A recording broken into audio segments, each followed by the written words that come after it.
Every year around Pride Month, this topic comes up without fail, like clockwork. The question at hand is how much kink should there be present at Pride and at what times, and how publicly? Kink is generally defined as non-conventional practices that a human plays out in order to fulfill fantasies. These could be sexual or non-sexual. However, with BDSM, the BDSM community highly emphasizing the fact that there needs to be informed consent, how relevant are these things within Pride, which is a public space? First of all, we've got to evaluate what Pride means to certain people. To certain people, Pride is an event where the LGBT plus community represents itself. That is fairly obvious, it's us being out there in the public view. Historically, LGBT plus people have been seen as morally degenerate, subhumans who are obsessed with sex. Our identities have been highly sexualized, with any of the facets, such as romantic love, erased. We have been portrayed as nymphomaniacs who prey on children. So, what happens when we involve the BDSM community, which is also a highly sexualized community, in Pride publicly? Oh, it makes both communities look bad. It's extremely hard to talk about non-sexual kinks in the BDSM community and relating it to the BDSM community as a whole, because the BDSM community is, yes, very much based in sex, and the LGBTQ plus community is also, yes, based in sexual attraction. But having a focus of this in Pride publicly minimalizes both communities down to their sexual desires and their sexual attractions and proclivities. It's also important to note the T in LGBT plus, transgender, which doesn't actually necessarily mean that you have a different sexual attraction, such as a trans woman being attracted to men would be a heterosexual. Well, myself, I'm engaged to a straight man. I'm in a monogamous straight relationship. I don't see myself as transgender. I never have. I'm a straight woman. And then there's the fact that there are LGBT plus minors and LGBT plus families who should also have a safe space to be at in Pride, because it's like their community too. So allowing something that is sexual in nature, maybe not even in reality but on the surface, simply can just be used to other us and make us look bad. And yes, PR shouldn't be the focus of the LGBT plus community, because it should be about self-acceptance and self-love. But again, this is in the public view. This isn't just in your own home when the lights are off or on, if you're into that. This is in the public view. I honestly really don't care if you're gay, straight, bi, pan, any other sexuality. I really don't want to see that when I'm walking down the street. Pride is held in many different venues. We have Pride here in parks, we have the parades up the road, and if I'm just going to walk down and get some milk from the shop, there's a very good chance that I might see some of that during the Pride event, and I didn't consent to that. We're going to get into the consent later on, but I don't even like seeing people make out in public. I don't care, again, if it's a gay, lesbian, straight couple.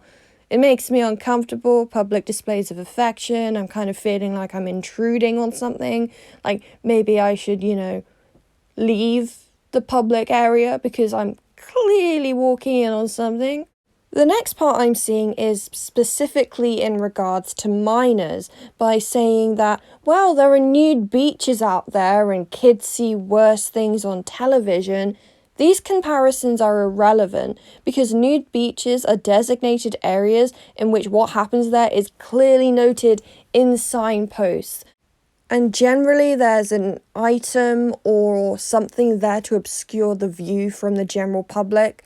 I remember one time when I was a child and I was on a beach, they had piled up like a miniature hill of gravel over all sides of the beach. So you couldn't just walk straight across, you would have to climb up the hill of gravel, and then at the like midway of the hill of gravel, there was a massive signpost saying nude beach, and then it clicked in my little brain.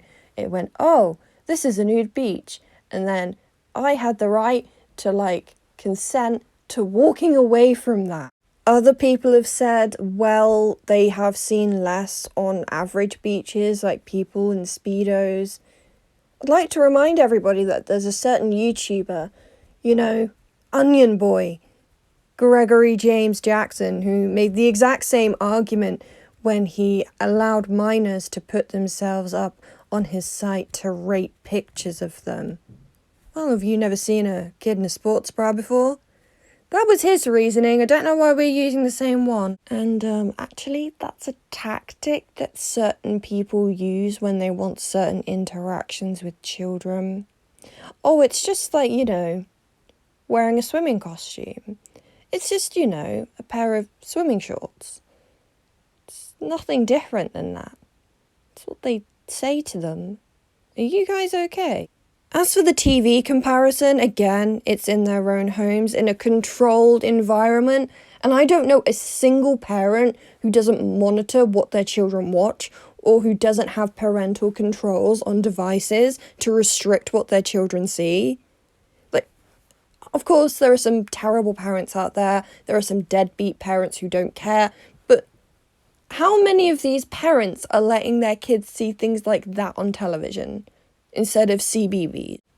The next point is, it's bad for the BDSM community, whether it's LGBT plus related or not, because BDSM is highly concerned with informed consent and not forcing others to partake in your kinks without their fully informed consent. BDSM also highlights discretion. This is why there are bars and clubs that exist solely for BDSM activities. Walking around with a leash on in public is an issue whether or not a child is present. It involves people who aren't consenting to your kink because you cannot inform every single person you encounter in public that they will see you in your kink gear prior to seeing you. BDSM requires negotiation and planning, which cannot happen in public. This is bad BDSM practice, full stop. It's all about the consent here. Even if it's a non-sexual kink, BDSM requires consent. Consent to everything. Yes, I consent to seeing you in that. Yes, I consent to you doing that. In public, there is no consent, unless by virtue of me going down the street to get a bottle of milk from the shop is the same as me consenting to seeing you geared up in leather as a dog. No. What was really disheartening about this is that Evie Lupine, a BDSM educator on YouTube, was kind of arguing around this. But you, Evie, like me, made a video on Belle Delphine not tagging things correctly on Twitter because it's a public platform and without the warning, people weren't consenting to seeing that imagery. Is this not the same thing? Being in a space that isn't inherently for BDSM, in BDSM gear, compromises the consent of other people? How can you criticize Belle for that, but say that this is just fine, it's just people wearing leather? Are we missing something here? If you want to experience your kinks, whether they be sexual or not, wait a few hours until the after parties, and I'm sure there will be spaces in private for you to do just that. There are specified areas in which you can do just that. It doesn't have to be in the public. I'm not a prude. You can do whatever you want in your own home. I'd rather not, again, have to walk down the street and see people making out, or see them in BDSM gear. It's like fairly simple. I thought as a society we should come together and say, hey, this thing that should be private should be private. Like, we shouldn't be stopped from doing it. We should just find the right time and place. This isn't just about protecting minors, it's about protecting everybody who attends.